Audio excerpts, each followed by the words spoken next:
Tonight, crisis in Venezuela. Thousands of people taking over the streets there, protesting the results of the presidential election after Nicolás Maduro says he is clinging to power for 6 more years. Citizens clashed with police forces sent in by the Maduro regime, which deployed tear gas against the crowd. All day long, Venezuelans have been marching across the capital of Caracas and other cities, demanding freedom, while also ripping down political billboards of Nicolás Maduro.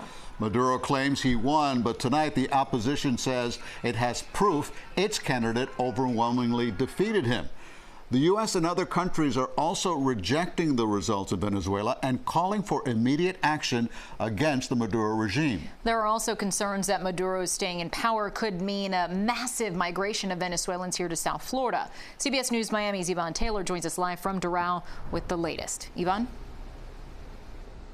And we're going to get to those numbers that the opposition is talking about, Elliot and Lauren. But first, I need to mention to you that the Venezuelans here in South Florida, and specifically the ones at this Venezuelan restaurant, which is a landmark for this community, they consider those that are protesting in their country of birth heroes. And here's why.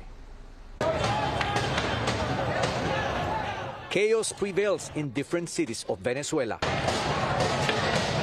Military forces were sent out to control those protesting against 6 more years of socialist president Nicolás Maduro. The immigration started like 10 years ago, but it's dramatic from 2019. Luis Gonzalez, a Venezuelan in South Florida, supports the demonstrators.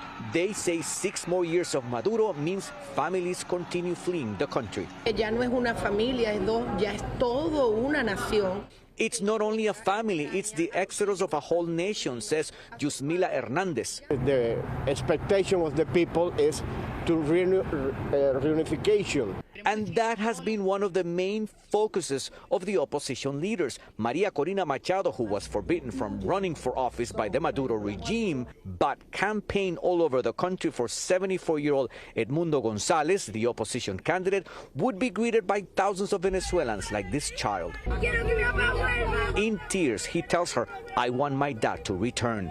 So many voices said they want their relatives back. There's more than 8 million Venezuelans that have left the country. Luis Atencio, a Venezuelan American who feared Maduro would claim victory, flew back to his country of birth to vote 24 hours before the election. He shared with us the moment he cast his ballot for an end of socialism. I felt like I was doing a service, again, not only for myself, but also for the people that couldn't come to vote. Early Monday, the National Electoral Center, run by Nicolás Maduro, announced that he won the elections by 51% of the vote.